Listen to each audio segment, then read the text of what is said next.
काभिरामं रणरङ्गधीरं राजीवनेत्रं रघुवंशनाथं कारुण्यरूपं करुणाकरं तं श्रीरामचन्द्रं शरणं प्रपद्ये। मनोजवं मारुततुल्यवेगं जितेन्द्रियं बोधिमतां वरिष्ठं वातात्मजं वा नरयोत्मुख्यं श्रीरामदूतं शरणं प्रपद्ये। श्रीरामदूतं शरणं प्रपद्ये। श्यावर रामचंद्र भगवान की जय। उमापति महादेव की जय। पवन सुत हनुमान की जय। श्री कृष्ण कन्हैया लाल की जय। जय जय श्री राम। तो आप सबको मेरा प्रणाम और स्वागत इस नए क्या कहना चाहिए एक्सपेरिमेंट में जुड़ने के लिए। ये एक्सपेरिमेंट ही है। सो इस प्रयोगशाला में हम लोग एकत्रित हुए हैं आज। भले कहना कोई क्लास हो पर ये लेबोरेटरी है। अब इस लेबोरेटरी में हम एक्सपेरिमेंट करेंगे और एक्सपेरिमेंट से क्या निकलेगा वो तो अब राम जी जाने। तो करें आरंभ, क्या लग रहा है आपको? जी बिल्कुल बिल्कुल करें। तो मैं एक बहुत छोटी सी भूमिका दे दूं। आप में से कई को पता है, कई को नहीं पता। पिछले साल हमने एक अलग से एक्सपेरिमेंट किया था। एक सुंदरकांड पे क्लास की थी। तो इसमें आप कई लोग आप थे उसमें, और ऑफ कोर्स कई लोग नहीं थे। तो तब कुछ पता भी नहीं था कि ये जब क्लास शुरू की थी कि भाई अच्छा शुरू कर रहे हो, आई थिंक सितंबर के आसपास शुरू की थी कि कब तक चलेगी। तो आई हैव नो आइडिया कब तक चलेगी। तो मैंने कहा मुझे तो कोई आइडिया नहीं है कब तक चलेगी, क्योंकि हमें तो कोई ऐसा पढ़ाने वढ़ाने का अनुभव है नहीं। सो ये नो क्लू ये चलेगी भी नहीं है, हो सकता है एक दो क्लास के बाद ही बंद कर देना पड़े। But that class lasted for 22 sessions, I think. 22. कब कर Saturday Sunday, I don't remember now the day. कोई वीकडे में क्लास करते थे हम लोग। तो 22 it was on Tuesday sir. It was on Tuesday. हाँ, तो 22 ट्यूसडे 22-23 ऐसे कुछ है, ट्यूसडे को क्लास चली थी। तो बड़ा आश्चर्य हुआ कि सुंदरकांड पे 22 दिन और भी 1.5 घंटा, यानी 33 घंटे सुंदरकांड पे कितनी क्या बात होगी। मतलब सुंदरकांड को हम बिल्कुल चाट गए, बिल्कुल देशी भाषा में। So I think we learned a lot. I learned a lot from that experiment. तो जब वो क्लास खत्म हुआ तो कई लोग इतने उसमें भ्रमित हो गए। रामायण में बहुत कथाएं आती हैं, अच्छे अच्छे भ्रमित हो जाते हैं। नारद जी भ्रमित हो गए। तो वो लगा मैं तो पूरी रामायण पढ़नी। मैंने कहा पढ़ो भाई, अब मैं कौन मना कर रहा हूँ। तो तभी से मैंने भाव था कि पूरी रामायण पे इस तरह की क्लास किया जाए। आप उस तरह हम क्लास करने जाएंगे। अगर सुंदरकांड में 6 महीने लगते हैं तो पूरी रामायण में कुछ मैंने गणित लगाया है तो 8-9 साल तो लगेंगे। मुझे आपका तो पता नहीं, मुझे पता है मेरी इतनी आयु शेष है नहीं। 8-9 महीने भी जीता रह जाओ तो बहुत समझो। तो वो तो अपने संभव है नहीं। उसके बाद में बहुत चीजें चल रही हैं, बट मन में था कि ठीक है, will talk about Ramayana some point in time. तो मुझे आप थोड़ा क्षमा करें, बीच बीच में अंग्रेजी निकल जाती है। यहाँ रहते रहते काजर की कोठरी में कैसे हो सयान हो जाए, एक ली काजर की लागे पे लागे, राइट, ऐसे ऐसे कुछ है ना। जी तो अब यहाँ काजर की कोठरी में बैठे हुए हैं तो कितने भी अपने आप को बचाए, कुछ ना कुछ पैदाइशी भी काले हैं तो सारे काला काला ही दिखता है। पर अब कान्हा जी आ रहे हैं हमारे, तो कोई बात नहीं, वो भी काले ही हैं तो हम भी काले, कान्हा जी भी काले। तो ये मन में भाव तो था, अब जाके मुहूर्त निकला है। तो so now will talk about Ramayana. और रामायण हम कहते हैं, इसका मतलब रामचरितमानस। रामचरितमानस ने रामायण को टेक ओवर कर लिया। अब रामायण को कोई नहीं जानता, सब रामचरितमानस को जानते हैं। तो अब इसमें हम क्या करेंगे, तो इसलिए इस बार मैंने सोचा थोड़ा सा स्ट्रक्चर इसको किया जाए। तो उसका कोर्स का डिस्क्रिप्शन और पूरा उसका स्केड्यूल या शेड्यूल, जो भी आप जो भी कहना हो, वो बनाया और सब आप लोगों ने सबने उसको देखा ही है। ताकि थोड़ा सा ढंग से चले। अभी चलेगा कि नहीं ये भी राम जी जानते हैं। So we will work together. पर एक मैं अभी बस थोड़ी देर में पावर पॉइंट शुरू करने वाला हूँ, तो वहाँ और ज्यादा इस बारे में बात करूंगा। पर before we start it formally, आप लोगों को कुछ you want to talk anything?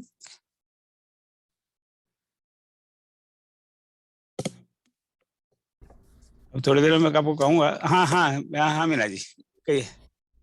मैंने साइन कर दिया है, मगर थोड़ी सी प्रॉब्लम है टाइमिंग की, so might be I am not joining next week. Okay ठीक है, जैसे आपको सुविधा हो। Let's go. तो मैं इसको लीव तो नहीं करता अभी। ये कहाँ, ये तो सारे व्हाट्सएप मैसेज आ गए। दिख रहा है ना ये? ठीक है। जी जी। तो आवर टाइम इज इंडिया के हिसाब से 9 PM to 10:15 PM, 75 minutes. so, मेरा गोल ये रहेगा कि 1 घंटे तक we have class and then other 15 minutes we have like buffer कुछ पर उसके definitely we close at 10:15 as much as possible। बहुत लंबा एटलीस्ट भारत में तो सब देर हो जाती है आप लोगों के लिए, तो आप मुझे टोक दीजिएगा और विल ट्राई। तो आज 26 अगस्त है और ये तिथि देखिए ठीक है कि नहीं, ठीक नहीं हो तो कह दिए। आज भाद्रपद कृष्ण पक्ष की चतुर्थी 2078 और कान्हा जी अब आने वाले हैं। तो आज पहला सेशन है। तो इसकी रूपरेखा आपने देखी है, पर फिर भी ये ना आपको बता दूं कि हम लोग रामचरितमानस को समझना चाहते हैं कलेक्टिवली टुगेदर, और हर गुरुवार को ये 9 से 5:15 बजे। मेरा काम एक बेसिकली एक जैसे क्लास में मॉनिटर होता है ना, जब मास्टर चला जाता है तो मॉनिटर को कहा जाता है कि भैया तू क्लास का ध्यान रखना। तो मेरा रोल इतना ही है, इससे ज्यादा कोई रोल नहीं है, और उतना भी नहीं है मेरा रोल। तो पर ये नहीं कि ये नहीं किसी ने किसी को कुछ करना है तो मैं वो करूंगा। पर इसमें this will be a collective learning से सब लोग अध्ययन अध्यापन में सक्रिय भाग लेंगे। So this will definitely not be A lecture. जो सामान्य तौर पे भाई क्लास तो क्या लेक्चर होती है, लेक्चर आगे लेक्चर देते हैं, विद्यार्थी लोग सुनते हैं, नोट्स लेते हैं और चले जाते हैं। This will not be the format of it. यहाँ पे हम लोग आपस में बात करेंगे, एक दूसरे से सीखेंगे, एक दूसरे से समझेंगे। This is the goal. So मेरा मेरा उद्देश्य है मैं आपसे सीखूंगा, और मैं रोज सीखता हूँ। आपने मुझे बहुत कुछ सिखाया और आगे भी मेरी यही आकांक्षा है कि आपसे मैं सीखता रहूं। तो बेसिकली वी हैव कमिटेड कि क्लास तो हिंदी में होगी, पर ओकेजनली चूंकि आदत से लाचार हूँ मैं अंग्रेजी भी बोलूँगा, प्रयास ही रहेगा कम से कम बोलूँ। और चूंकि मैं गुजरात में पैदा हुआ बड़ा हुआ, इसलिए गुजराती भी थोड़ी बहुत आती है। तो गुजराती तो मैं बोलूँगा नहीं, पर हाँ आप में से किसी को गुजराती में बोलने में कन्वीनियंस और आप बोलना चाहें तो आपको स्वागत है। तो उद्देश्य क्या है? एक तो हम रामचरितमानस को थोड़ा समझना चाहते हैं, इसकी बारीकियों को जानना चाहते हैं, इसके शाब्दिक भावात्मक आध्यात्मिक वैज्ञानिक तार्किक व्याख्या करेंगे सब मिलकर। इसकी भाषा छंद अलंकार पर थोड़ा समझने का प्रयास करेंगे। और ये रामचरितमानस जो स्टूडेंट्स हैं उनको एक ऐसे उपयोग में आ सकता है, जो बिजनेस करते हैं, जो जॉब करते हैं, उनको निर्णय लेने में कैसे उपयोग हो सकता है, और आज के युग में, आज के समाज में इसकी क्या उपयोगिता है। तो इसकी सारी ये सब आप लोगों ने देख चुके हैं, पर आई am just reviewing it. I think ये स्लाइड सबसे ज्यादा इंपॉर्टेंट है, डिस्क्लेमर। सो इस स्लाइड को देखने के बाद में आपको लगे अरे मैं कहाँ फंस गया या फंस गई, तो आप बिल्कुल आराम से कोर्स छोड़ दीजिए। पहली बात तो आई am not a subject expert, मुझे कोई विषय का ज्ञान नहीं है, मैं बिल्कुल ही नॉविस हूँ। बस मैं भी थोड़ा आप पढ़ूंगा, सीखूंगा और आपसे बात करूंगा, और आपसे आप ज्यादा बात करेंगे, आपसे मैं ज्यादा सीखूंगा। तो आपको यह कोई भ्रम हो गया बहुत बड़ा ज्ञानी बैठा हुआ है रामायण का, तो ये बिल्कुल इसको आप मन से निकाल लीजिए। मैं बिल्कुल अज्ञानी हूँ, मुझे कोई ज्ञान नहीं है इस विषय का। इस क्लास में we are not going to recite or sing. This is not यहाँ पे आके जैसे हम लोगों ने अभी श्रावण मास पारायण किया था, तो पहले 45 मिनट भी स्पेंड ऑन रिसाइटिंग, पाठ किया था। उसका अपना महत्व है, पर इस क्लास में we are not doing, we are not reciting, we are not singing, so इस क्लास में ये गोल नहीं है। और इसका लिमिटेड है, इट्स ओनली ऑन रामचरितमानस। बाकी रामायण है, वाल्मीकि रामायण है, अध्यात्म रामायण है, कंब रामायण है और दुनिया भर की रामायण है। उनका कभी कहीं रेफरेंस होगा और आपको कुछ जानकारी हो तो शेयर करिए, but we don't want to change the focus. We will be focusing on essentially Ramcharitmanas. So this is the limitation of this course. और भी होंगे, पर अभी मुझे स्ट्राइक नहीं हुआ और क्या लिमिटेशन है।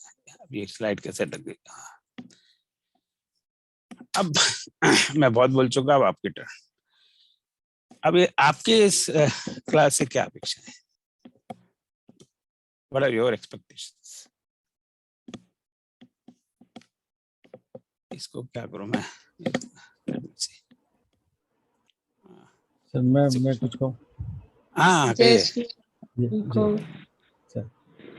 सर मेरी अपेक्षा तो जो है वो एक तो ये कि हर प्रकार से पूरे मानस का चित्रण जो है वो मेरे मन में बैठ जाए, दैट इज फर्स्ट। दूसरा ये है कि मैं जितने भी विषय पढ़ा रहा हूँ वहाँ पर अभी तक बहुत साल हो गए, मतलब मेरा इंडिविजुअल एक्सपीरियंस है, तो मुझे ऑथेंटिसिटी जो कहते हैं ना, जो इंटेंसिटी, वो अभी भी कभी कभी कम महसूस होती है, मतलब वो ताकत नहीं लग पाती। तो मुझे पूरा विश्वास है कि इस क्लास के बाद जो है, जब मैं अपनी क्लासेस में पढ़ाया करूँगा, वेदर इट इज़ मैनेजमेंट और कुछ भी है, वहाँ पर वो इंटेंसिटी दिखने लगेगी, क्योंकि मेरे पास एक बहुत ही स्ट्रॉन्ग आधार जो है वो डेवलप हो जाएगा। ये मेरी एक्सपेक्टेशन है। ओके, थैंक यू विनय जी। और एनीबॉडी एल्स? देखिए, आप 6 महीने आएंगे, हर रोज सवा घंटा तो है मिनिमम, और 5-10 मिनट लगा ही लीजिए, यानी कुल मिला के पता नहीं कितने घंटे में आप अपना लगाएंगे, तो कुछ न कुछ तक आदमी अपेक्षा रखता है। ऐसे थोड़ी, इस बार हमने फीस भी लगा दी है which looks very funny। तो हाँ कहिए द्विवेदी। एक्चुअली सर, जब रामायण को हाँ जब रामायण हम लोग पढ़ते हैं और उसके इंटरप्रिटेशंस करते हैं, तो रामचंद्र जी के चरित्र को कई बार आध्यात्म की दृष्टि से देखा जाता है, कई बार भगवान की दृष्टि से देखा जाता है, कई बार जो है ये बोला जाता है कि व्यवहारिक जीवन में देखो। तो ये कई बार मेरे दिमाग में कन्फ्लिक्ट है। वैसे मैं आपको बताऊं, मैं बचपन से रामायण पढ़ रहा हूँ, मतलब 13-14 साल की उम्र से लेकिन मैं इस कोर्स में, इस दौरान मैं ये समझना चाहूँगा कि मतलब how should we position ourselves when we want to see, sorry फिर मैं अंग्रेजी पे चला गया, लेकिन मैं ये समझना चाहूँगा कि हम अपने जीवन में रामायण को कैसे देखें, आध्यात्म की दृष्टि से देखें। जैसे मैं अभी तक जो करता आया हूँ, मैं सही बताऊं, वो श्रद्धा भाव से करता आया हूँ। कभी ये सवाल नहीं हुए मन में कि भाई रामचंद्र जी ने ऐसा क्यों किया या हनुमान जी ने ऐसा क्यों किया। लेकिन जब आप इसको थोड़ा सा भी व्यवहारिक दृष्टि से देखने की कोशिश करते हैं, तो फिर बहुत सारे सवाल मन में आना शुरू हो जाते हैं, जिसको मैं थोड़ा समझना चाहता हूँ कि मतलब क्या सही है क्या गलत है। वो बड़ा दिमाग में उलझन है इस सवाल को लेकर। Okay, thank you. Anybody else?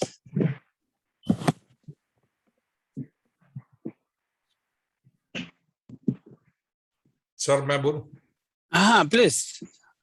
मैं तो सर यही कि आज तक जो रामायण पढ़ा सुना, रामायण देखी, प्रवचन सुने, तो जो एक दिमाग में जो कंफ्यूजन है और जो मेरे दिमाग में बैठा है वो सही हो जाए। यहाँ पर इतने विद्वान लोग रहेंगे, सबसे चर्चा होगी, तो मैं भी अपने जो डाउट है वो पूछूंगा, तो कई चीज निकल के आएगी कि जो कई दिमाग में बैठी है, गलती भी बैठी है, बचपन से बैठी है, या हमने अपनी धारणा बना ली है कि ऐसा है। तो उन धारणाओं को मैं तोड़ना चाहता हूँ। इस क्लास का मेरा सिर्फ एक ही उद्देश्य है।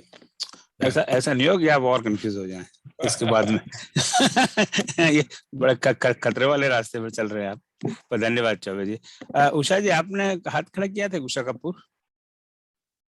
आप म्यूट पर हैं। हाँ कहिए कहिए कहिए मैं कहिए कहिए। मैंने इसे हमेशा श्रद्धा भाव से ही पढ़ा है, लेकिन मैं अब इसे अपने व्यवहारिक जीवन में लाना चाहती हूँ और इसको समझना चाहती हूँ, मनन करना चाहती हूँ अच्छे से। Thank you. Okay, any other?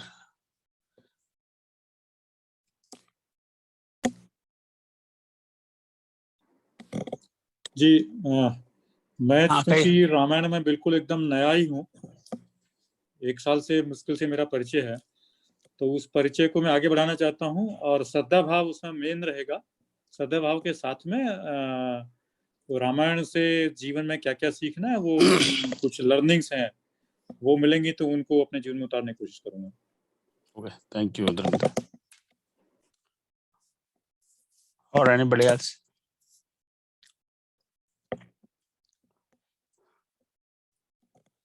अभी अभी आप मुझे अपनी एक्सपेक्टेशन नहीं कहेंगे तो फिर मुझे क्या पता पड़ेगा हम क्या करें।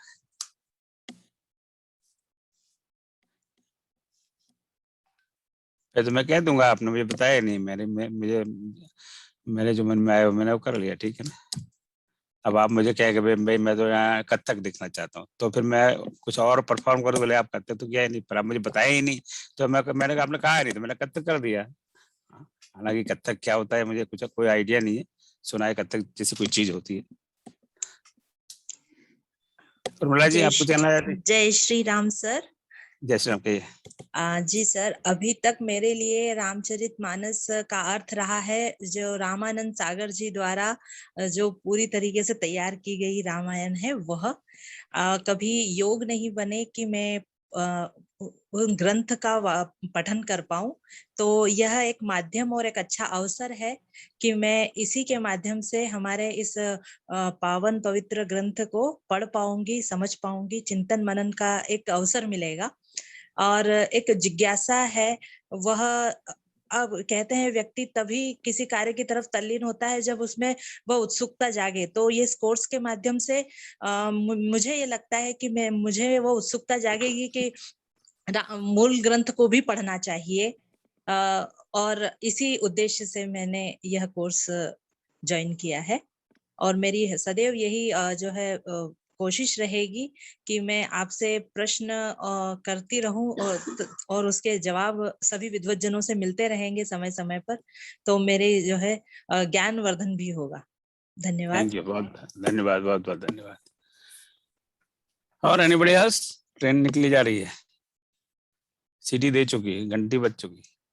चलिए, this is not the end of it, you know, ये तो वार्तालाप चलता रहेगा, पर अब बीच बाद में कुछ हो आप मुझे राइट टू मी, अभी कुछ स्ट्राइक नहीं हो रहा हो या बोलने में संकोच हो रहा हो तो आप मुझे लिख कर भेजिए कि आपकी इस कोर्स से ये अपेक्षा है, ये एक्सपेक्टेशंस है, एंड वी विल सी कि those expectations can be met और नॉट। ये कहाँ गया और लिया गया।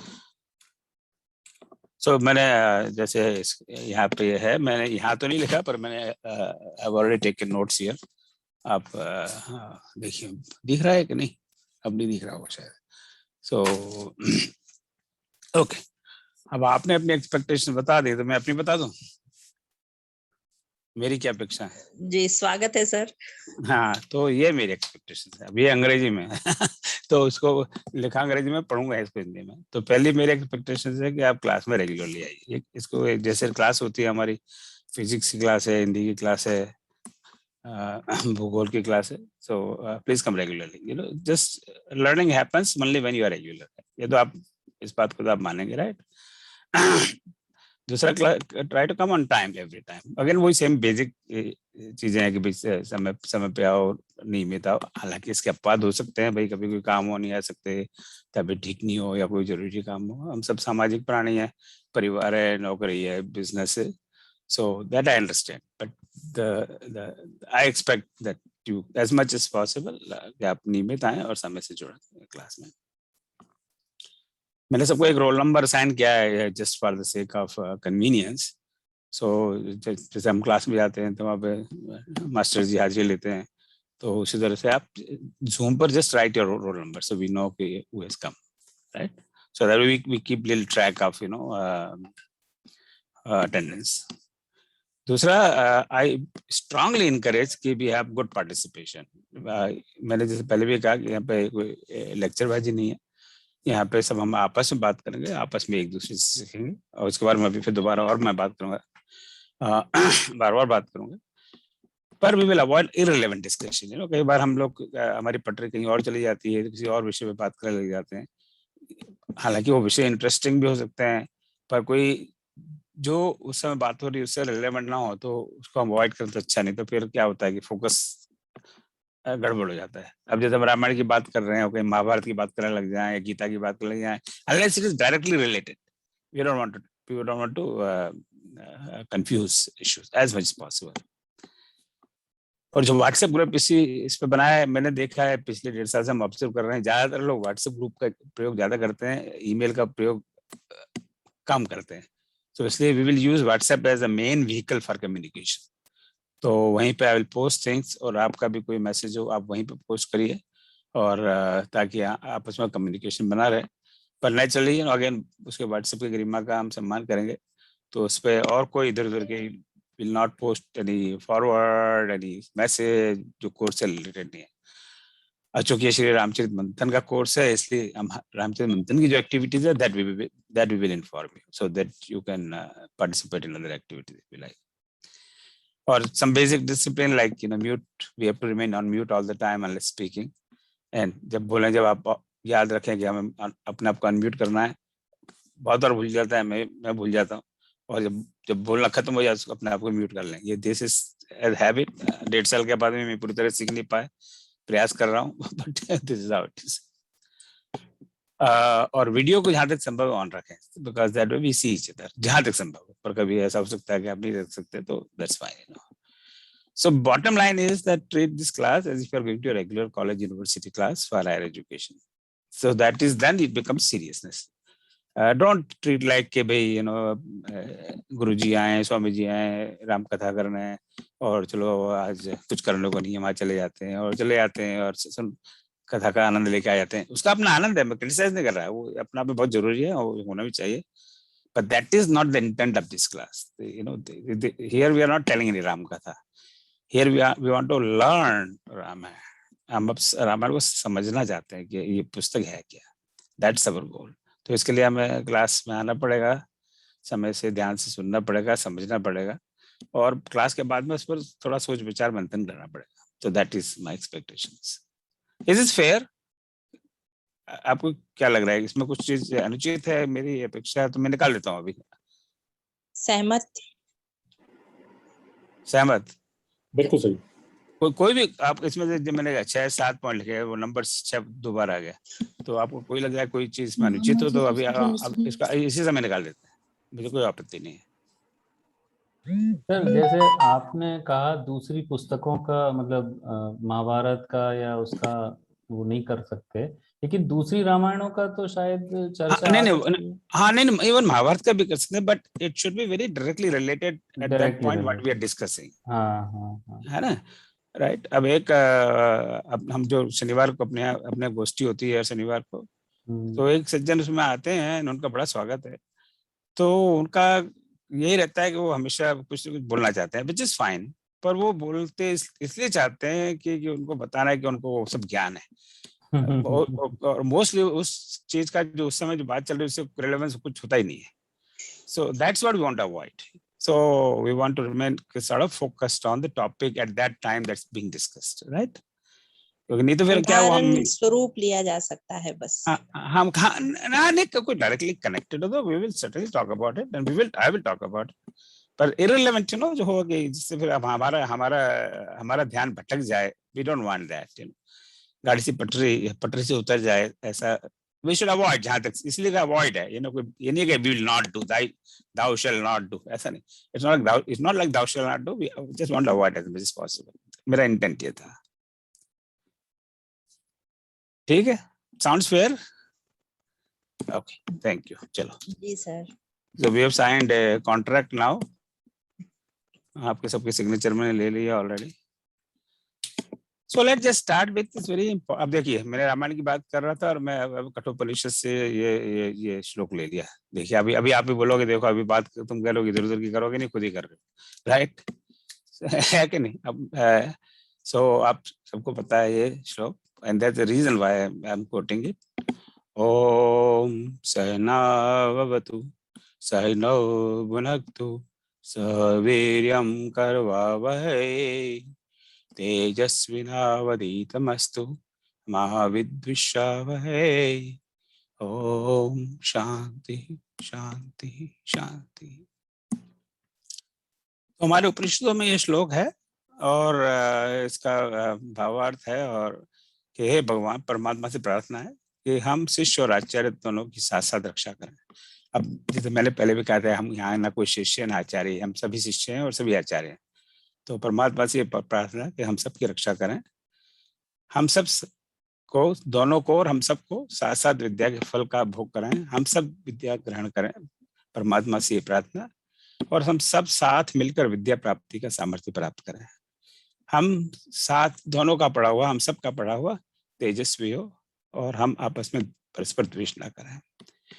मेरे ख्याल से किसी भी शिक्षण कार्य आरंभ करने के पहले ये बहुत हमारे शास्त्रों में बहुत इंपॉर्टेंट श्लोक है। जैसे एक स्पिरिट है कि ये कलेक्टिव वर्क है, यू नो, ये नहीं कि मैं आपको पढ़ा रहा हूँ या आप मुझे पढ़ा रहे हैं। We are all together, right, in this. सब एक साथ हैं, एक साथ सीखेंगे, एक साथ पढ़ेंगे, एक साथ इसका फल प्राप्त करेंगे। हाँ, एक साथ तेजस्वी बनेंगे। परमात्मा से हम प्रार्थना करें, भगवान हमें विद्या देकर, ज्ञान देकर तेजस्वी बनाए और हम आपस में शांति से रहें, सहयोग से रहें, परस्पर द्वेष ना करें। That is the spirit of this class, that we learn together. We are together. We are not, ना कोई बड़ा है, ना कोई छोटा है, ना कोई ज्ञानी, ना कोई अज्ञानी है। आगे जैसे ब्राह्मण में देखेंगे कि भगवान देखते हैं कि अच्छे भ्रम हो जाता है, तो बोले ऐसे कैसे हो गया? बोले वो तो प्रभु की कृपा है, जिसको चाहे अज्ञानी बना दे, जिसको चाहे ज्ञानी बना दे। वो हम समझते हैं हम बड़े ज्ञानी हैं और हम समझते हैं कि वो बड़ा ज्ञानी है, पर ये तो उसी की माया है। नहीं तो ऐसे ऐसे ज्ञानी लोग अज्ञानी का काम कैसे करते हैं?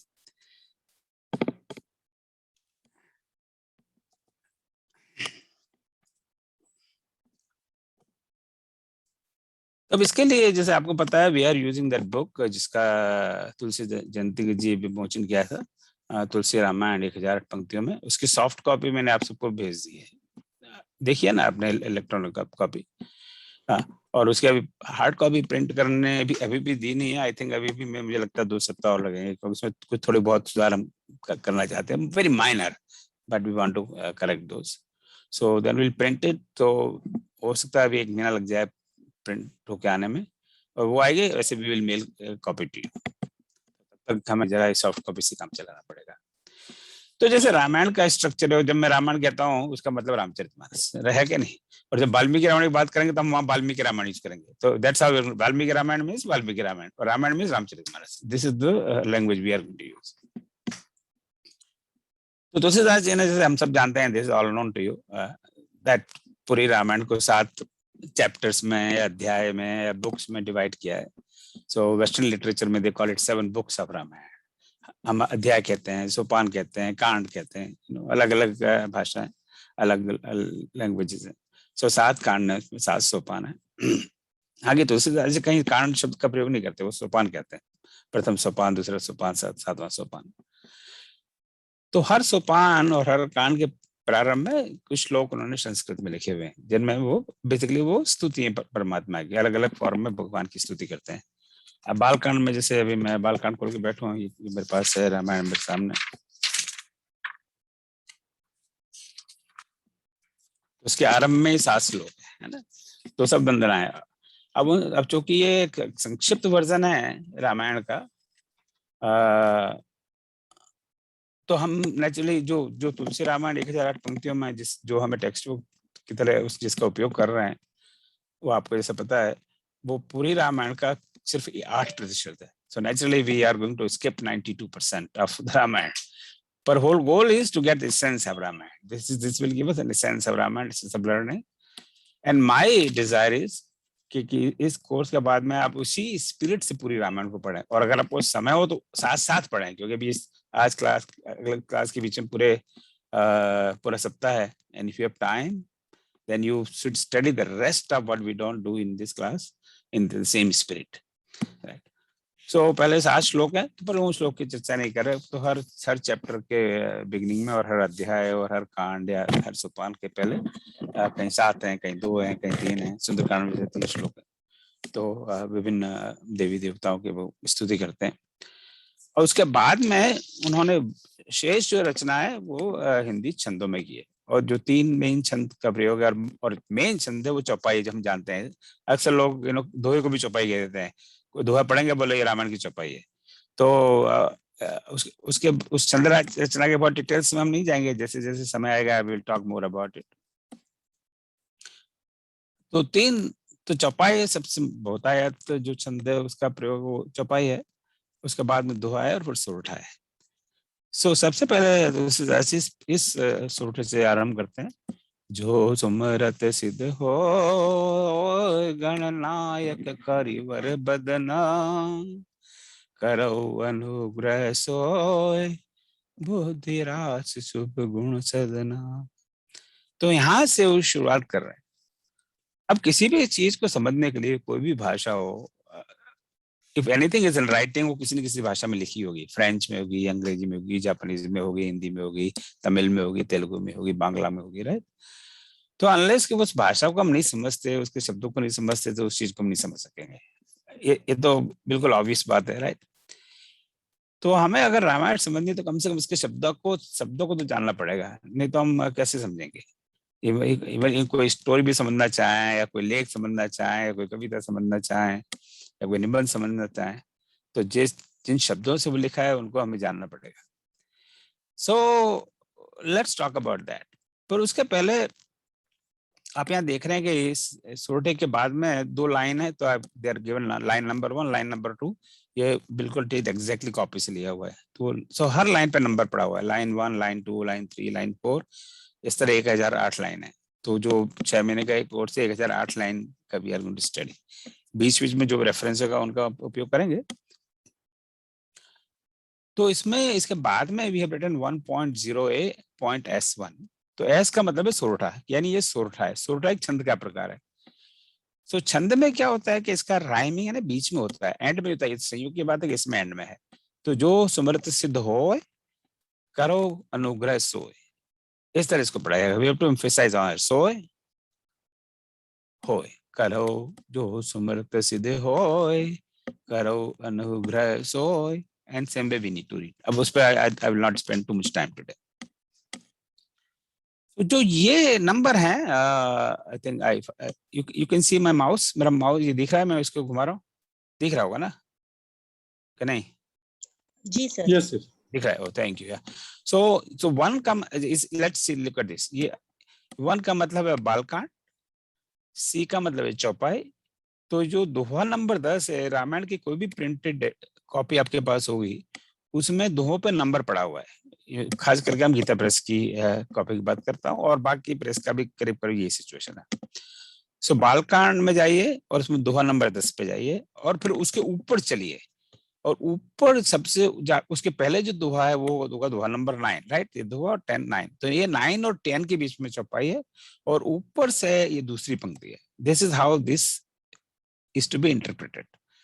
So this is a line between in Balkand, एक का number 1 is Balkand, between Doha 9 and 10, और दोहा 9 के बाद में तुरंत दूसरी लाइन और दूसरी पंक्ति, और उसकी वो है चौपाई, इसलिए C।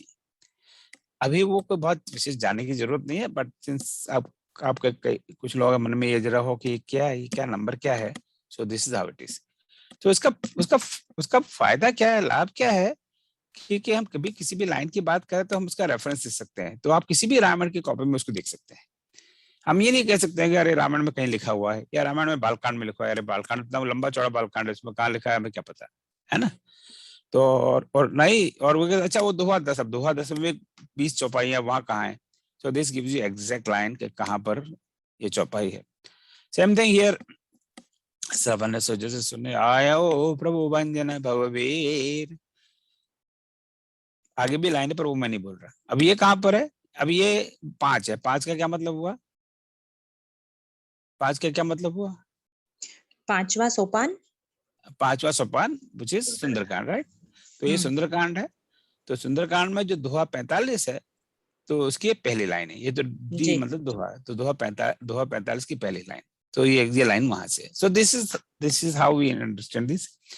इसका इस पर मेरा एक आर्टिकल है, मैं इसको व्हाट्सएप ग्रुप पे पोस्ट कर दूंगा। तो जिनको इस जानने की ज्यादा रुचि हो, आप उस आर्टिकल को जरा देख लें।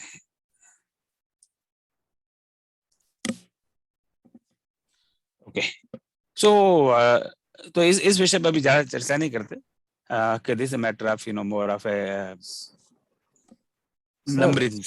हाँ जी, कहिए। ये स्मॉल ए क्या इंडिकेट, मैंने शायद मिस कर दिया। हाँ, so this is like there are, अब इसमें only way एक through दो, this, but इसमें Abdullah, एक कहाँ से आवाज आ रही है? so let's be आप- realistic about. आप में से कोई म्यूट नहीं है, प्लीज म्यूट कर लें। तो ये दो, इसमें 1 2 3 4 5 सूरत हैं, राइट? तो इसलिए they are number ABCDE, right? तो और बाद में will see more such things. So इसलिए otherwise how do you distinguish between के 5 सूरत लगातार हैं, तो उनको डिस्टिंग्विश कैसे करोगे? इवन यहाँ पर उन्होंने जो मानसिक कॉपी उसमें 1 2 3 4 5 का है, but that is probably very not correct representation, and we'll talk more about it later on about this number system. So इसके बारे में और जैसे जैसे आगे आएंगे we will talk more about it.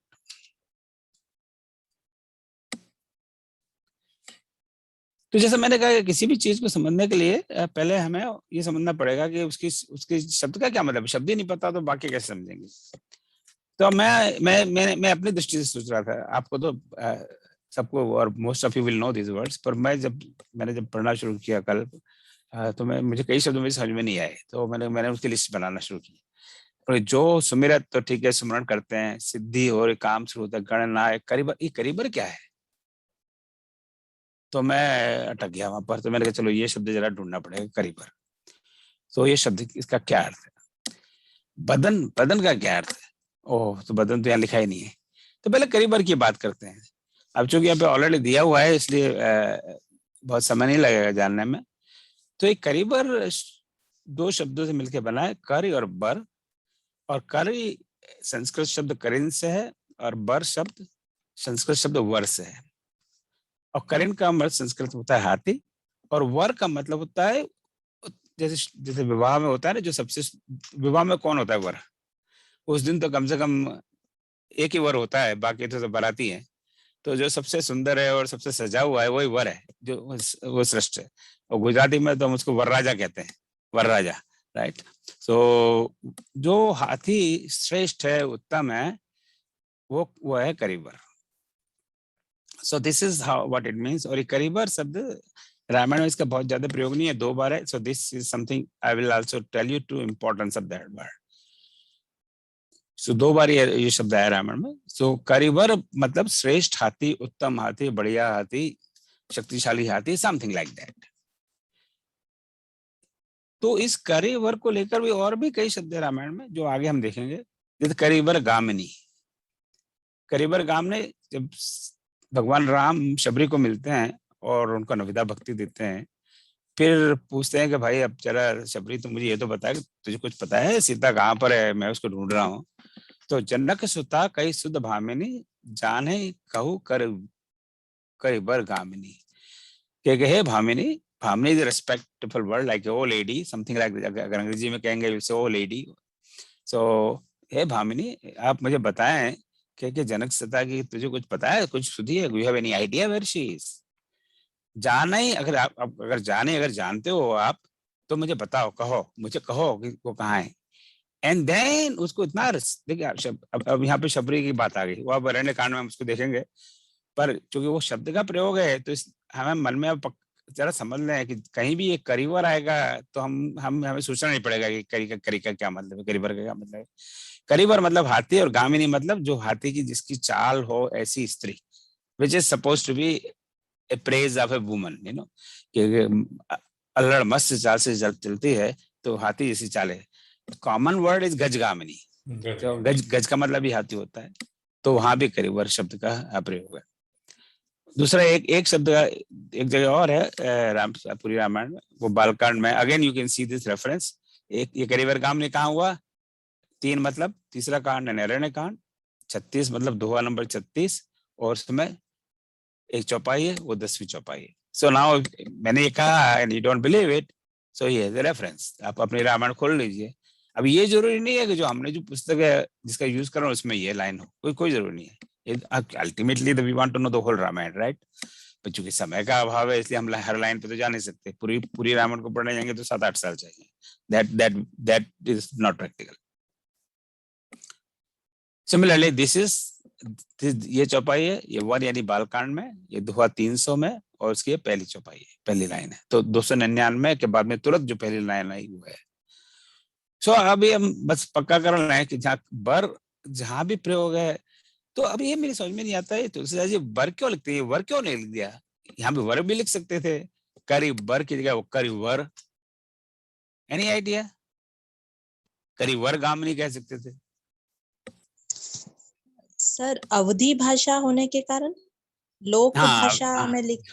हाँ, तो अवध में जो वह उच्चारण नहीं होता, जो अवधि जो लोकल डायलेक्ट है, लोकल भाषा है, वहां पे वह का उच्चारण बहुत कम है। तो वहां पे लोग वतक जैसे वक्ता नहीं कहेंगे, वक्ता कहेंगे, राइट? Something like that. अब ये वर है, उसको बर कहेंगे, राइट? तो वरमाला को बरमाला कहेंगे। सो अब एक जो लोकल भाषाएं सब ऐसी होती हैं भारत में। सो इसलिए जो भाषा का यहाँ प्रयोग है वो भाषा है जो उस समय अवध और उसके आसपास बोली जाती थी। तो जो अल्फाबेट वह है, जो अक्षर वह है, और उच्चारण वह है, rather should say that the sound वह, that is not used in Awadh or not at that time। इसलिए जहां भी इस तरह के शब्द आए, most of them are actually replaced by ब rather than वह। Only exceptions, एक तो कोई बहुत ही कम एक्सेप्शंस हैं, और जो भी हैं वो ज्यादातर या तो श्लोक में है वो शब्द, श्लोक तो नेचुरली शुद्ध संस्कृत में है, या फिर यहाँ छंदों में है, जहाँ छंद प्रयोग किया है कि वहाँ इस तरह की भाषा, या कोई ऐसी है जैसे कि अब शिव जी है, राम जी की स्तुति कर रहे हैं, तो शिव जी राम जी की स्तुति करेंगे तो वहां फिर वो वर यूज करेंगे, वो बर यूज नहीं करेंगे। शिव जी बोल रहे हैं, वो शिव जी शुद्ध भाषा में बोलेंगे, वो अवधि भाषा में नहीं बोलेंगे। Things like that. So those things will notice later on. So we'll keep that attention कि जहां ये वर शब्द आ रहा है उसकी जगह हमें बर दिखाई देगा। तो बर यानी वर, और वर का मतलब श्रेष्ठ, इसीलिए हम वर कहते हैं शादी विवाह में। जो सबसे श्रेष्ठ उस दिन जो सबसे श्रेष्ठ है, हमारी जो भारतीय संस्कृति है, हम विवाह के समय में वर की कन्या के माँ बाप उसकी पूजा करते हैं। आप सब जानते हैं, उनके पैर धोते हैं, क्योंकि वो विष्णु का अवतार माना जाता है उस दिन। तो विष्णु का अवतार हम अपने दामाद को मानते हैं, तो चूंकि वो सबसे श्रेष्ठ है इसलिए इसको वर कहा जाता है। ठीक है, कोई प्रश्न इस पर? हाँ सर, एक प्रश्न है। हाँ, ये जो एक वर्ड है इसमें, जो आखिरी में चौपाई लिखी है, वहां पे तो सवारी वर्ड आ रहा है, सवारी। तो वाह, इसका वाह शब्द का प्रयोग तो हो रहा है, इसका मतलब? हाँ, नहीं हो रहा है। नहीं, एक तो नहीं, you are right. So there, एक तो first of all there are very few such instances, that's one. और सेकंड, जो वह से शुरू होते हो ऐसे शब्द बहुत कम है। ओके। हाँ, राइट। जो वह से जो शब्द वह से शुरू हो, पर इट्स नॉट लाइक कहीं भी नहीं है, ऐसा नहीं है शब्द, पर देयर आर वेरी फ्यू। तो अब इसमें हमने एक शब्द था करिबर, जो हमारी समझ में नहीं था पहले, और मेरी समझ में नहीं था। तो अब मुझे समझा करिबर का मतलब है हाथी, और वो भी ऐसा वैसा हाथी नहीं, श्रेष्ठ हाथी। करी का मतलब हाथी, और श्रेष्ठ हाथी, उत्तम हाथी। और दूसरा अब शब्द बदन। अब बदन का क्या अर्थ है? मुख। मुख जी, मुख मुख चेहरा। मुख है चेहरा जी, मुख माउथ। माउथ। Anybody else? शरीर को बदन बोलते हैं सर। शरीर को बदन। ये अभी मैंने ये पावर पॉइंट का ये बड़ा प्रॉब्लम है, सबको देख नहीं सकता है। नहीं, आपकी आवाज से मैं आपको पहचान गया। That's no okay. तो जैसे देखिए, ये जो बदन जो हम शरीर बोलते हैं वो असल में अरबी भाषा का शब्द है, और संस्कृत में बदन जो है वो उसका अर्थ है मुख। हाँ, तो देखिए हम जो बोलचाल की भाषा है, जो आज की हमारी बोलचाल की भाषा है, हम आप किसी को कहेंगे आप जाओ और आपका कोई आप जाओ, आप किसी आपका कोई दोस्त रास्ते में मिल जाए और आप बोले अरे यार तेरा बदन बहुत सुंदर दिखाई दे रहा है, तो वो क्या समझेगा? इसका मतलब शरीर समझेगा। वो शरीर समझेगा, क्योंकि आप आज बोलचाल की की तारीख भाषा में सभी उसका जो कॉमन जो अर्थ लेते हैं वो शरीर से ही लेते हैं। शरीर, हाँ एग्जैक्टली धर्मेंद्र।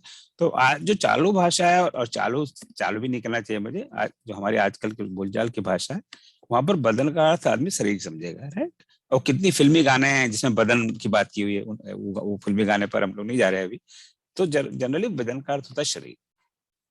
तो जैसे आपने भी कहा धर्मेंद्र, तो बदन के संस्कृत में बदन शब्द, एक्सक्यूज मी, हिंदी में जो बदन जो तुलसीदास जी ने प्रयोग किया है, वो संस्कृत शब्द वदन से आ रहा है, वदन। और वो वदन है वो आ रहा है, उसका अर्थ है मुंह। तो जहां जहां प्रयोग किया, और वो इस पे हमारे धर्मेंद्र जी भी इसमें इन्वॉल्व हैं और कई मित्र इन्वॉल्व हैं, हम लोग रामायण डिक्शनरी पे काम कर रहे हैं। तो जो बदन शब्द का प्रयोग है 31 बार, और हमारा ऐसा राइट नाउ मेरा कंजक्चर है कि सब जगह उसका अर्थ एक ही है, मुंह, पर हो सकता है कहीं उसका अर्थ शरीर भी हो, मुझे नहीं पता। पर मेरा मानना है कि वो बदन का अर्थ शरीर, मुंह है। तो जब हम सुंदरकांड पढ़ते हैं, तो जो सुरसा के मुंह में हनुमान जी जाते हैं, वहां भी वही बदन है, बदन पसारा, है ना। सुरसा बदन पसारती है अपना, 1 योजन किया, फिर डबल किया, फिर 4 योजन, फिर 8 योजन, हनुमान जी भी डबल करते गए। तो तब वो बदन से मतलब वो शरीर को डबल नहीं कर रहे हैं, वो अपने मुंह को डबल कर रहे हैं। अब ये हो सकता है कि मुंह को डबल किया तो सारा शरीर भी डबल हो जाए, but that's a different topic. So this can be confusing. So बदन का अर्थ तुलसी रामायण में, रामचरितमानस में है मुंह, जो संस्कृत शब्द वदन से आया है। पर अरबी में बदन है, जिसको हम आजकल की भाषा में प्रयोग करते हैं, उसका अर्थ है शरीर, राइट। कि तेरा बदन बहुत, अरे यार तो तेरा बदन बहुत सुंदर है, इसका मतलब कि तेरा शरीर बहुत सुंदर, जनरली। तो नॉर्मली यही समझेंगे लोग, तो this can confuse people. So now अभी बदन का शब्द काफी बार है रामायण में, 31 टाइम्स। और एक चीज तुलसीदास जी ने और किया रामायण में, कई शब्दों में तो उसके साथ में छोटा ऊ लगा दिया, बदन बदनू, शब्द एक ही है और उनका उच्चारण करीब करीब एक सा ही है, बदनू नहीं पढ़ेंगे उसको हम। हमने ये श्रावण मास पारायण के पहले क्लास किया था कि भाई सब क्लास हम सही उच्चारण से रामायण को कैसे पढ़ें। इन सब की यूट्यूब वीडियो हैं, अगर आपको देखना चाहें तो आप मुझे बताएं, हम आपको लिंक भेज देंगे और आप हमारे वो यूट्यूब पर जाके आप देख सकते हैं। सो बदन कहो या बदन कहो, वो उससे कोई फर्क नहीं पड़ता, शब्द एक ही है। ऐसा हमें बहुत जगह दिखाई देगा। तो कई बार रामायण पढ़ते वक्त ना लोग उसको फिर बदनू ऐसा पढ़ेंगे, दैट्स रॉन्ग।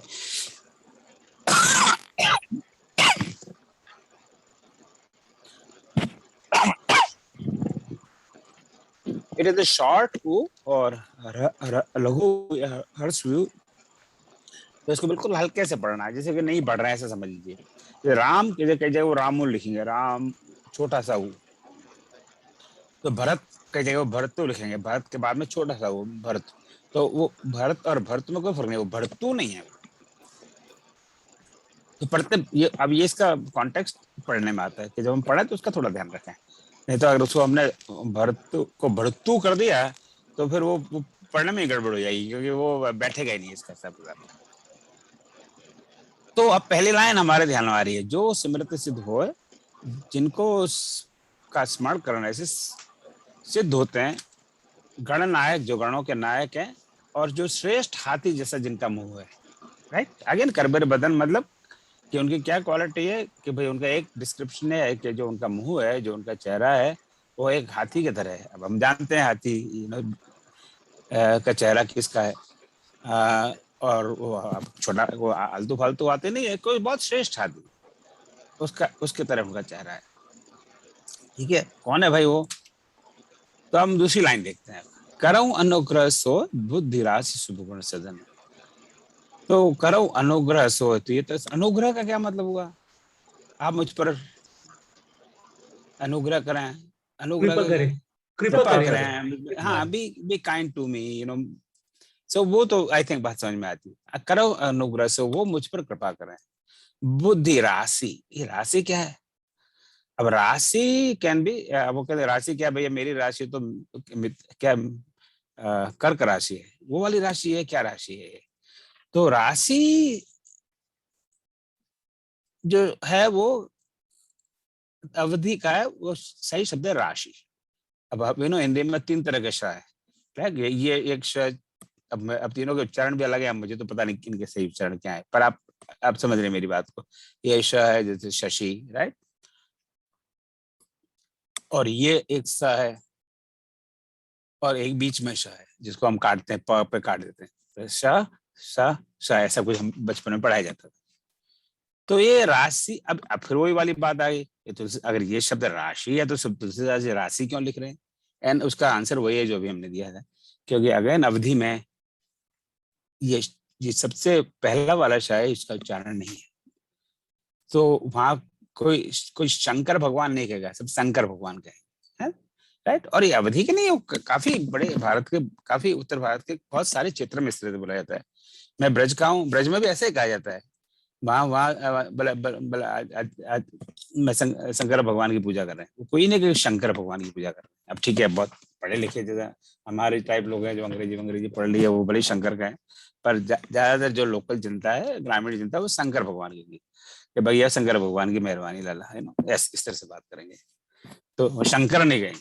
तो अवधि में और जो ग्रामीण भाषा है उसमें राशि, नॉट राशि। तो राशि शब्द 12 है, और कई बार उनको जब छंद बनाने में उपयोगिता पड़े तो उनको राशि की जगह राशि लिख दिया। जैसे राम को भी उन्होंने लिखा रामा, रामू, राइट? है रामी, पर वो छंद में फिट नहीं बैठता तो रामा कर दिया, रामू कर दिया। तो ये शब्द कई बार रामायण में प्रयोग है। तो राशि का क्या अर्थ होता है? राशि का मतलब है ढेर, भंडार, खूब सारा, राइट? इन ए प्लेंटी, तो बहुत सारा। तो that is the meaning we have here. और सदन, 17 बार की प्रयोग है। बुद्धि राशि, शुभ, शुभ तो हम जानते, अगेन शुभ है, शुभ नहीं है, राइट? तो सही शब्द तो शुभ है, तो पर शुभ नहीं है, शुभ है, वही वाली बात, क्योंकि अवधि में शव का उच्चारण नहीं है, इसलिए शुभ। तो सदन 17 बार, और सदन सेम वे 3rd बार। अब सदन हम समझाते हैं, कई लोगों के मकान के आगे लिखा होता है फलाना सदन, तो सदन का अर्थ है, अब हम लोकसभा को भी कहते हैं ना सदन, तो सदन का मतलब क्या हुआ? सदन का अर्थ क्या हुआ फिर? घर या मकान। हाँ, घर, मकान, बिल्डिंग, जहाँ पे रह सकते हैं, भवन, सो ये सदन, तो सदन हो गया ये। तो अब हमें लगता है सारे शब्द का पता लग गया है। जो सुमिरत सिद्धि हो, हाँ, गण गुण के नायक, करीबर, हाथी, श्रेष्ठ हाथी का मुंह, मुझ पर अनुग्रह करें, वो मुझ पर अनुग्रह करें। बुद्धि राशि, और उनके पास ढेर सारी बुद्धि है, और गुण के वो सदन है, यानी बहुत गुणों का उनके पास घर है। नाउ ही पुट टुगेदर, अब इसका हम अर्थ निकाल सकते हैं। अब ये ट्रांसलेशन आपके पास है। तो जिनके स्मरण करने से सारे काम सफल होते हैं, जो सुमिरत सिद्ध होते हैं, सफल होते हैं, जो गणों के नायक हैं, गणनायक हैं, करीवर बदन, जो सुंदर हाथी के मुख वाले हैं, श्रेष्ठ हाथी के मुख वाले हैं, उत्तम हाथी के मुख वाले हैं, करूं अनुग्रह सोए, वो मुझ पर कृपा करें। और मोर की क्वालिटी, वो बुद्धि के राशि है, बुद्धि के भंडार है, बुद्धि का कलेक्शन है, बुद्धि के ट्रेजर है, और शुभ गुण सदन, और शुभ गुणों के धाम। अब यहाँ पे ये हमने लिख दिया है गणेश जी महाराज, पर यहाँ कहीं गणेश जी का नाम है? यहाँ कहीं नहीं है, राइट? अब हमें अभी ढूंढना है कि ऐसा कौन आदमी जिसकी सारी क्वालिटी है, कि जिनके करने से काम सफल होते हैं, और गणों के नायक हैं, और हाथी के जैसा मुख है, और बुद्धि के भंडार है, और गुणों का धाम है, वो कौन है? पर Tulsidas ji leaves that to our imagination. देखा, आप अपना दिमाग लगाओ और अब सोचो कि मैं किसकी बात कर रहा हूँ। अब चूंकि हम तो बड़े स्मार्ट हैं, हमें पता है, तो गणेश जी की बात कर रहे हैं। अब हाथी जैसे मुख वाले तो गणेश जी हैं, और तो कोई है नहीं, है कि नहीं? तो ठीक है, अब ये हमें नहीं पता हो तो हम लॉस्ट हो जाएंगे। अब यही दोहा या सोरठा किसी को पहली बार बताया जाए, और उसने गणेश जी के बारे में कभी सुना ना हो, तो उसको नहीं पता लगेगा किसकी बात हो रही है, लगेगा पता? तो बोलिए ये किसी भाई ये बंदा किसकी बात कर रहा है, कि उसका नाम तो दे भाई, पर वो नाम नहीं दे रहे। तो तुलसीदास जी lot of times leave these such things to our imagination, right? तो अब मैं कई प्रश्न यहाँ पे छोड़ता जाऊंगा और उनके अभी I don't think we'll have time to discuss और and in fact I don't even want to discuss that. और इस पावर पॉइंट को क्लास खत्म होने के बाद में मैं पोस्ट कर दूंगा ताकि आप उसको देख सकें। तो यहाँ किसकी वंदना हो रही है? Now we know the answer of that question, right? यहाँ गणेश जी की वंदना हो रही है। आप दूसरा क्वेश्चन होता है कि सबसे पहले गणेश जी की वंदना क्यों? तुलसीदास जी के इष्ट देव तो राम है कि नहीं? वो तो राम के अनन्य भक्त है, तो उनको तो राम की वंदना करनी चाहिए। ये क्या चक्कर है? गणेश जी से क्या लेना देना उनका? तो हम लोग गणेश जी की क्यों वंदना करते हैं हमेशा? अब चौबे जी को मैं बुला लूंगा, आप आज इस बात पर बात किए, सबसे पहले वक्रतुंड महायज्ञ शुरू करते हैं। अरे भाई, ये तो रामचरितमंथन है, वक्रतुंड से क्या लेना देना है यहाँ पर, राइट? तो उसके पीछे वी हैव रीजंस कि हम भगवान गणेश को सबसे पहले क्यों याद करते हैं, सबसे पहले क्यों स्तुति करते हैं। और ये तुलसीदास जी की खोज नहीं है ये, कि तुलसीदास जी ने कोई नई प्रणाली डाल रहे हैं। वक्रतुंड महाकाय सूर्यकोटि समप्रभ निर्विघ्नं कुरु मे देव सर्वकार्येषु सर्वदा। ये तो सनातन काल से चला आ रहा है कि भैया कोई भी काम शुरू करो पहले गणेश जी की स्तुति करो, है कि नहीं? तो तुलसीदास जी उसी प्रणाली को, हालांकि उनको पता है उनके इष्ट देव राम है और आगे राम की बात करेंगे, गणेश जी को पूछेंगे भी नहीं, पर शुरू में तो हमें गणेश जी को याद करना है। अब गणेश जी को हम क्यों याद करते हैं, that I leave as the homework for you. आप most of you already know it. नहीं पता हो तो आप गूगल में जाइए, आप अपने मित्रों से बात करिए, कहीं भी ढूंढिए और पता लगाइए कि गणेश जी की स्तुति हम क्यों करते हैं। इसी तरह के प्रश्न हमारे बच्चे हमसे पूछते हैं कि भैया आप गणेश जी की क्यों पूजा करते हो, and many times we don't have answers. यहाँ पे ऐसे करते आ रहे हैं, हमारे पिताजी भी करते थे, हमारे पंडित जी ने हमें ये बताया, इसलिए कर रहे हैं। हम इसलिए नहीं कर रहे कि हमारे पिताजी करते थे या हमारे दादा करते थे या पंडित जी ने बताया। इसके पीछे रीजंस हैं कि हम क्यों करते हैं, and we should know those reasons. अगर हमें वो रीजंस नहीं पता है तो हम तो फिर क्या, वो लकीर के फकीर हो, है कि नहीं? तो हमें लकीर के फकीर नहीं होना है। हाँ, उसके रीजंस हमें पता होने चाहिए, राइट? सर वो रीजन डिस्कस नहीं करेंगे? करना है डिस्कस, हाँ करिए। हाँ बताइए, चलिए आप लोग बताइए, आपको पता है? एनीबॉडी? हमें नहीं पता है। हाँ नहीं गुड नहीं, मैं I want to leave that as homework, but चलो आपने बात की तो चलो ठीक है। हाँ बताइए आप में से हम क्यों इनको याद करते हैं? मैं जानकारी शेयर करना चाहती हूँ। कथा अनुसार कहा जाता है कि पहले गणेश जी साधारण बालक की तरह ही थे, लेकिन शिव जी के त्रिशूल से उनका जो है मस्तक अलग हुआ। फिर जो भी प्रथम प्राणी उन्हें मिला, उन्हीं के मस्तक को गणेश जी को जो है धारण करवाया गया। अब चूंकि हाथी का मस्तक था, तो एक वजह वह थी कि उन्हें शिवजी ने वरदान दिया था कि इन्हें प्रथम पूजनीय बनाया जाए, और क्योंकि ये मातृ भक्ति के कारण उनकी अपने ही पिता से जो है इस तरह से तर्क वितर्क हुआ था और उन्हें ये सजा मिली थी। और एक दूसरा प्रसंग आता है जब शिव जी और पार्वती जी कार्तिकेय भगवान को और गणेश जी को कहते हैं कि जो पहले पृथ्वी की परिक्रमा करेंगे उन्हें वे सबसे बुद्धिमान मानेंगे या शक्तिशाली मानेंगे। तो कार्तिकेय जी तो अपने वाहन को लेकर पूरे विश्व की प्रतिमा या पृथ्वी की प्रतिमा परिक्रमा करने चले गए, और गणेश जी महाराज ने सिर्फ अपने पिता और माता के साथ परिक्रमा करके कहा कि मेरे तो जो पूरा विश्व है वह मेरे माता पिता ही है। तो चूंकि वे बुद्धि और शुभता के कहते हैं कि सबसे ज्यादा बुद्धिमान माने गए हैं, इसीलिए उन्हें प्रथम पूजनीय कहा गया। ये दो जानकारी मुझे ज्ञात थी। Okay, thank you, very nice, beautiful. तो दो कारण है, वो बिल्कुल आपने बिल्कुल सही कहा। Anybody knows anything else? इसको लेट मी सी।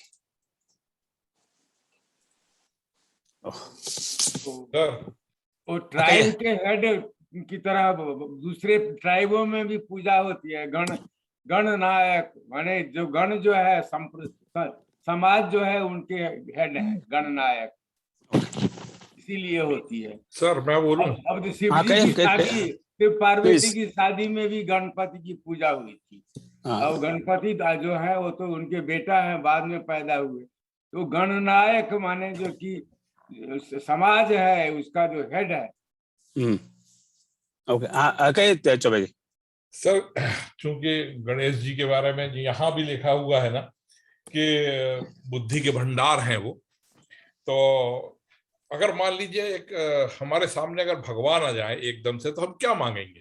धन दौलत ये सब। यदि हमारे ऊपर वाकई बुद्धि है, ज्ञान है, तो हम उनकी भक्ति मांगे। जैसे ऋषि मुनि जो होते हैं वो कभी भी ये नहीं मांगते, तो इसलिए सर्वप्रथम उनकी पूजा करो कि हमारी बुद्धि जो है वो सही जगह पे रह गए, प्रभु से क्या मानना है। हाँ, बुद्धि ठिकाने पे रहे।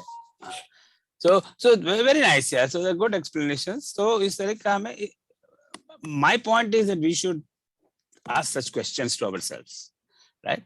And then we should try to find answers of such questions, ताकि हम आने वाली पीढ़ी को हम सही ये नहीं कहे कि अब हम ऐसा करते आ रहे हैं इसलिए कर रहे हैं, वो कोई एक्सप्लेनेशन नहीं है। ज्यादातर हमें एक्सप्लेनेशन यही मिलता है कि इसलिए बच्चा पूछते भी नहीं है कि उत्तर यही मिलेगा कि गुरुजी पंडित जी कह के गए हैं कि ऐसा करना है, यहाँ पे 3 बार जल चढ़ाना है, इससे हमने 3 बार जल चढ़ा दिया। अब 3 बार क्यों जल चढ़ाना है, 4 बार क्यों नहीं, 7 बार क्यों नहीं, 1 बार क्यों नहीं? अब उसके पास हमारा कोई उत्तर नहीं। So we need to have some proper answers for such questions. So that was the idea. Okay, चलिए अब आगे बढ़ते हैं।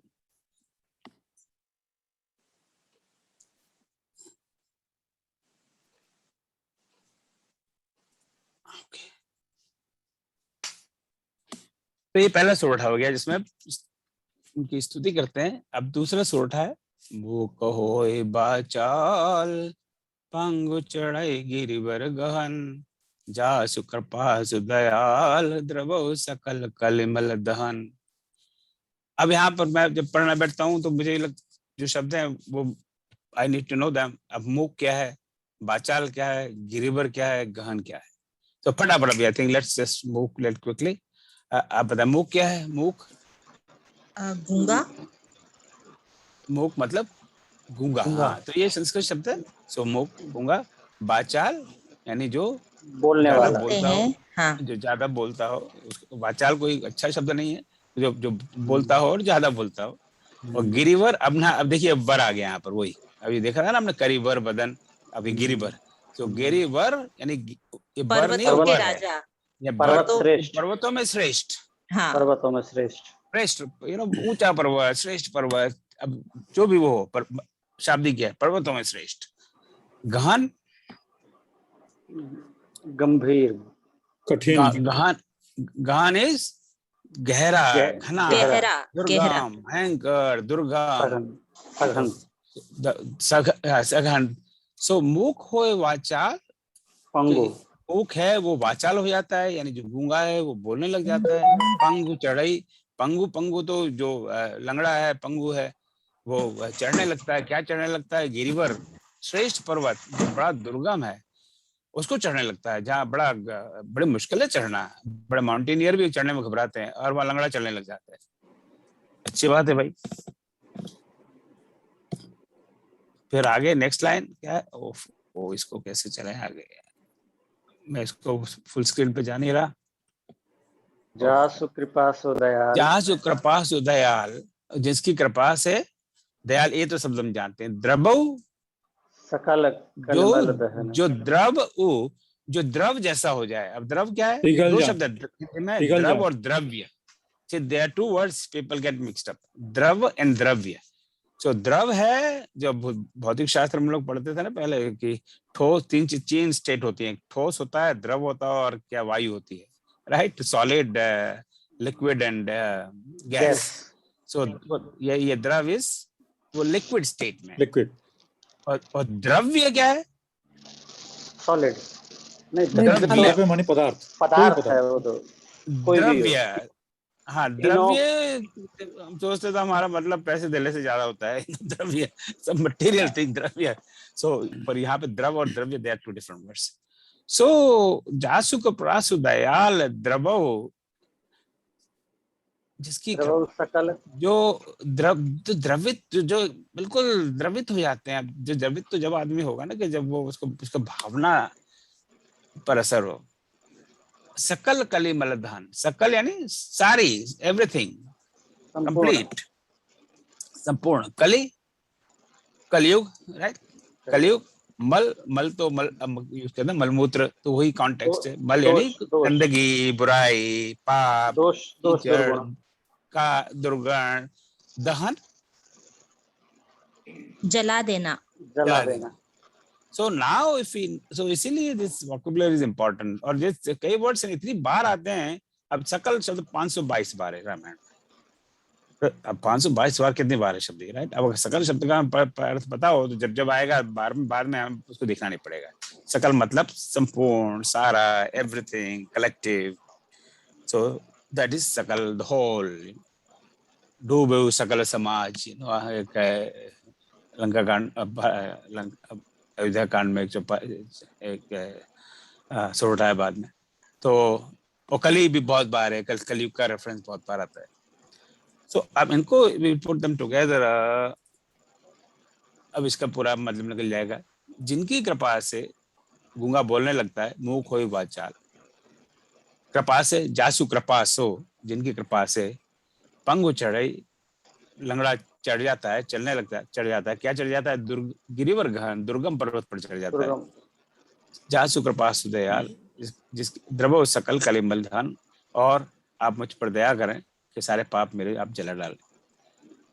अब यहाँ भी वो तुलसीदास जी डायरेक्टली नहीं कहते कि वो किससे कह रहे हैं ये बात। अब that is completely left on us. चाहे भगवान राम से कह रहे हैं या किसी निर्गुण परमात्मा से बात कर रहे हैं, क्या कर रहे हैं, ये सब हमारे इमेजिनेशन पे है। सो यहाँ पर मैंने जो उस बुक में डाल दिया, दयालु भगवान मुझ पर कृपा करें, दयालु प्रभु मुझ पर कृपा करें। जो भी जिसकी जिसकी आस्था हो उस तरह से उसका यहाँ पर ट्रांसलेशन किया जा सकता है। तो यहाँ पर इन्होंने परमात्मा की उस शक्ति का वर्णन किया है कि वो क्या कर सकती है, राइट? अब ये क्या उनकी सोच है? मुख हो वाचाल कहाँ गया है? ये था ना। अब यहाँ किससे प्रार्थना की जा रही है? That doesn't specify, that we have to imagine कि किनकी स्तुति कर रहे हैं। अब हम जाएं अपने स्क्रिप्चर्स में तो लगता है तुलसीदास जी ने कोई नई बात की ही नहीं। मूकं करोति वाचालम पंगुम लंघयते गिरिम यत्कृपातमहं वंदे परमानंदम माधवम। तो ऐसा कई स्कॉलर्स हैं वो तुलसीदास जी को क्रिटिसाइज करते हैं कि ये तो कॉपी पेस्ट है, प्लेजरिज्म है, उन्होंने कोई नई बात लिखी नहीं। There are people who are very critical of it कि क्या नई बात है। देखो अब ये संस्कृत में पुराना श्लोक है, उसको उन्होंने मुकम करोति वाचालम कर दिया, मुकम करोति वाचालम से उन्होंने कर दिया मुख होई वाचाल, तो क्या नई बात है। पर इसका डिस्क्लेमर तुलसीदास जी बहुत बिगिनिंग में कह देते हैं, है ना। आपको पता ही है, नाना पुराण निगमा संपतम विद, कि दुनिया भर के पुराण है, वेद है, उपनिषद है, उनमें से मैं कॉपी पेस्ट कर रहा हूँ। वो वेरी बिगिनिंग में ही कह देते हैं कि भैया बात मैं ये नहीं कह रहा कि मैं कोई बहुत नई रचना कर रहा हूँ, तो आप ऐसा मत मानना। मुझे अनेक पुराण वेद शास्त्र से जो रामायण में वर्णित है, कुछ अन्य से उपलब्ध है, उन्हीं को मैं आपको दोबारा कह रहा हूँ। आई am just retelling that story. तो तुलसीदास जी को भी कैनॉट अक्यूज कि उन्होंने क्रेडिट नहीं दिया। उन्होंने बार बार वाल्मीकि मुनि को इस बात की क्रेडिट दी है क्योंकि रामायण की रचना तो वाल्मीकि जी ने की है। उसी कहानी को हम दोबारा कह रहे हैं। और वो तो यहाँ तक कहते गए, मैं अपने स्वांत सुखा है, मैं अपने सुख के लिए कह रहा हूँ क्योंकि मुझे ऐसा मजा आ रहा है। मैं इसलिए नहीं कह रहा हूँ कि आपको मैं लेक्चर देना चाहता हूँ। आपको पढ़ना हो पढ़ो, सुनना हो सुनो, नहीं सुना मत सुनो, I am enjoying it, right. So तो वो इस तरह का जो दोष जो कई साहित्यकार और कई विद्वान देते हैं तुलसीदास जी को, which is not fair because he's made it very clear in the beginning कि मैं इसे कोई क्रेडिट नहीं लेना चाहता। ये तुलसीदास जी ने लिखा हुआ, ये पुराने ग्रंथों में, पुराने वेदों में, शास्त्रों में सब चीजें हैं, मैं बस उनको बिल्कुल दोहरा रहा हूँ। सर यहाँ पे जो पिछला स्लाइड था, ये वाला, हाँ, उससे पहले जहाँ पे गिरवर गहन एक्सप्लेन हुआ है।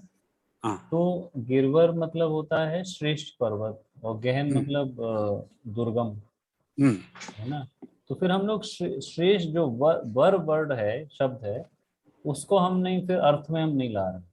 हाँ नहीं, यानी अच्छा देखिए ना, जब कविता लिखता है ना, देन वी हैव टू वो एक से जो दो तरह की कविताएं होती हैं, एक तो होती है छंद युक्त और दूसरी छंद मुक्त। अब आज के ज्यादातर लोग छंद मुक्त कविता लिखते हैं, इसमें कोई छंद नहीं है। वो लिखना बड़ा सरल है क्योंकि कोई इसमें कोई बंधन ही नहीं है, चाहे जो लिख लो।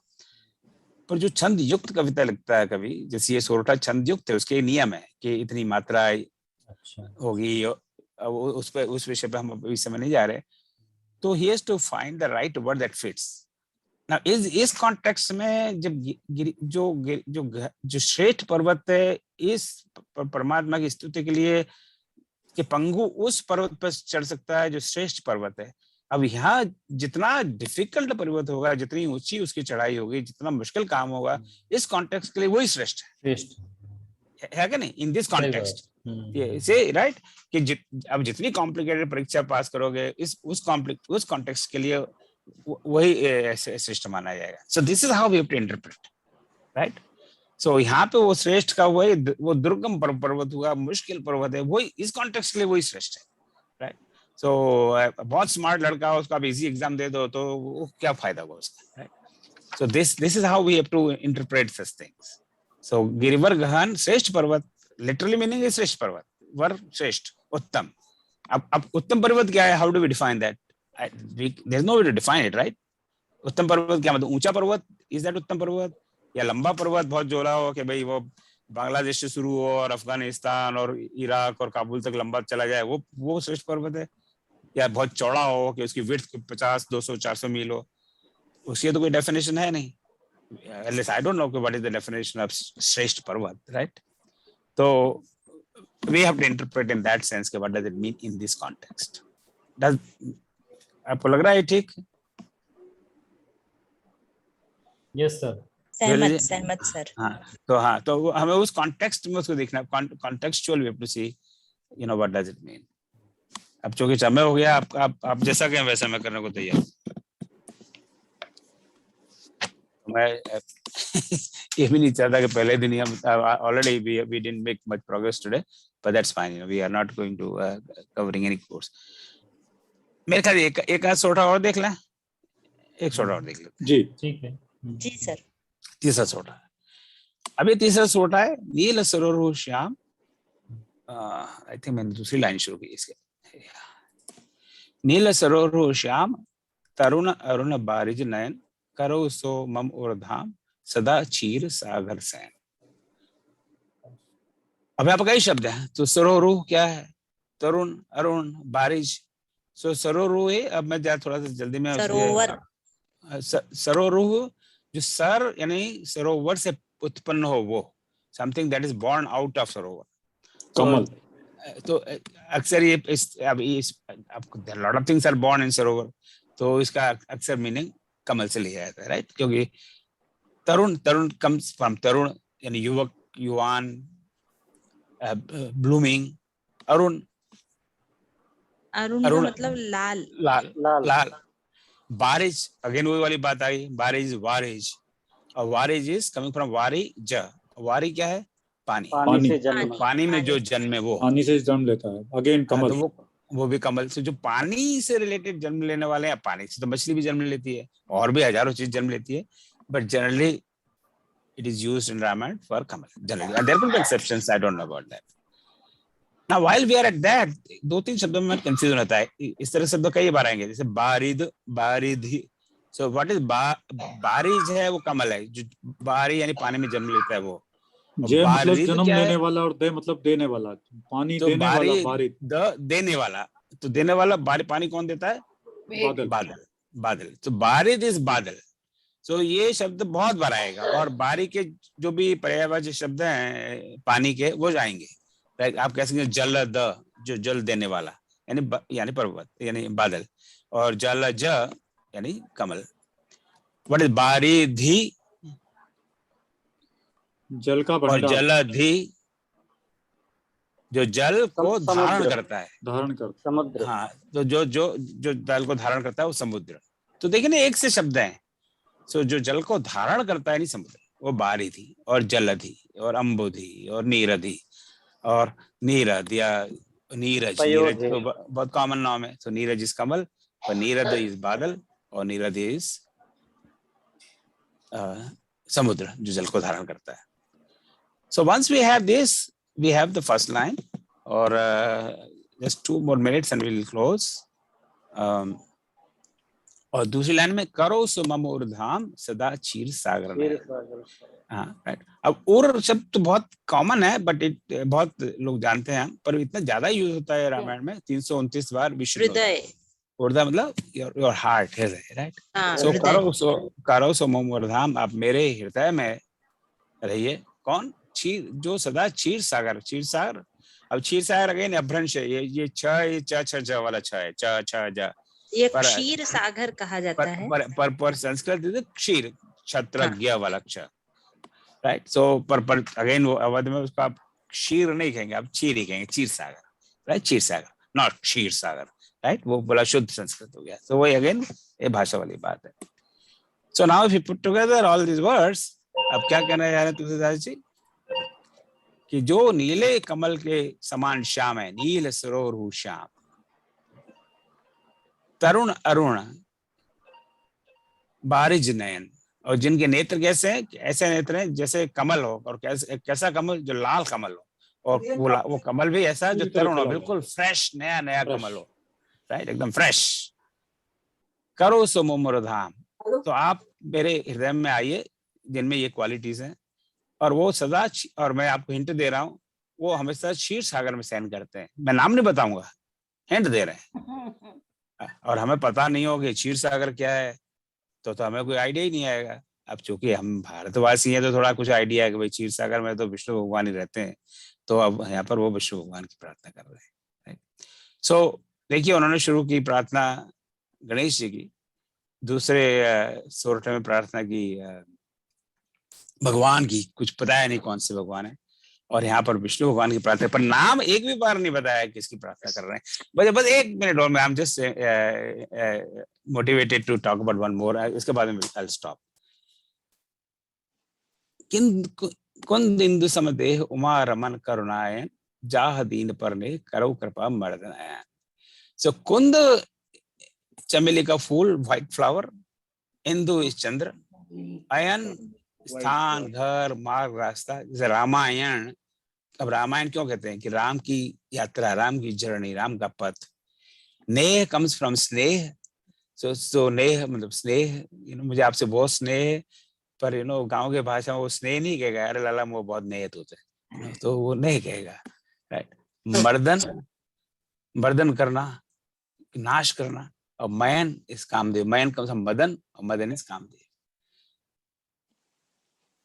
अब इन सबको जोड़ लें, और let's just go to next line, कुछ रह गया हो तो इनको सबको जोड़ लें। तो जिनका कुंद के पुष्प और चंद्रमान के समान गोरा शरीर है, कुंद इंदु समदेह, तो ये कुछ अलग तरह के पर्सनालिटी, इनका शरीर गोरा है। अब तक हमारे भगवान सब श्याम ही है, वो एक नीले शरीर वाले हैं, एक श्याम शरीर वाले हैं, तो ये तो गोरे शरीर वाले हैं, मतलब बहुत वैरायटी है कलर में। भरपूर गौरव। जिनका कुंद के पुष्प और चंद्रमा के समान गोरा शरीर है, और जो पार्वती के प्रियतम है, यहाँ तो बहुत बड़ा हिंट मिल गया हमें, है उमा रमन, जो उमा के साथ रमन करते हैं। और जहाँ दीन पर नेह, उनको दीन है, मेरे जैसे छोटे मोटे प्रोफेसर, उन पर उनका बड़ा स्नेह है। करो कृपा, उनसे मैं विनती करता हूँ। और जो मर्दन मयन, जिन्होंने कामदेव का मर्दन किया है, आप मुझ पर कृपा करें। अब यहाँ भी उन्होंने शंकर जी का डायरेक्ट नाम नहीं लिया, मतलब तुलसीदास जी हमें बहुत टेस्ट कर रहे हैं कि तुम लोगों को कितना नॉलेज है, पता लग जाएगा पहले 4 सूत्रों में, राइट। तो अगर तुम मेरी बीवी के बारे में नहीं जानते तो मुझे मेरे बारे में क्या जानोगे? तो इसलिए वो हिंट तो दे दिया पार्वती का, पहले पार्वती का नाम ले लिया, पर शंकर जी का नाम नहीं लिया। तो यहाँ पे भी शिव जी की प्रार्थना करते हैं। तो आप देख रहे हैं ना कि वो शिव जी को लगातार वेरी बिगिनिंग से तुलसीदास जी प्रार्थना करने जा रहे हैं, और एंड तक करते रहेंगे 12,587 पंक्तियों में। इसलिए मैं I want to talk about this सोरठा, क्योंकि ये है रामायण, ये राम की कथा है, राम की स्तुति है, और हम शिव जी को नहीं भूलेंगे, बार बार शिव जी को याद करेंगे। तो यहाँ पर I think I should stop before you run away from here. तो यहीं पे अब रुकते हैं, पर मैं ऐसा करता हूँ, इस पावर पॉइंट को I post it on our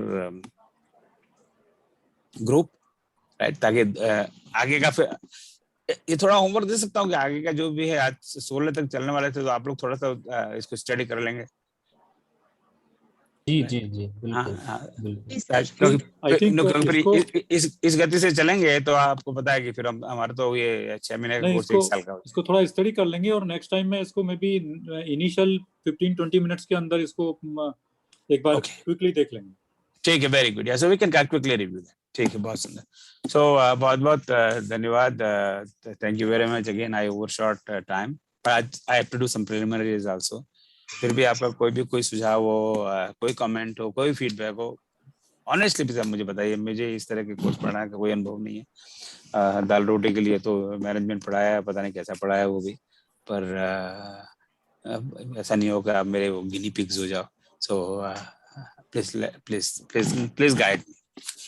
ठीक है सर, चलिए बहुत बहुत धन्यवाद। जय श्री राम। जय श्री राम। ओम सर्वेषां स्वस्तिर्भवतु, सर्वेषां शान्तिर्भवतु, सर्वेषां पूर्णं भवतु, सर्वेषां मंगलं भवतु, सर्वे भवन्ति सुखिनः, सर्वे सन्तु निरामयाः, सर्वे भद्राणि पश्यन्तु, मा कश्चित् दुःखभाग् भवेत्।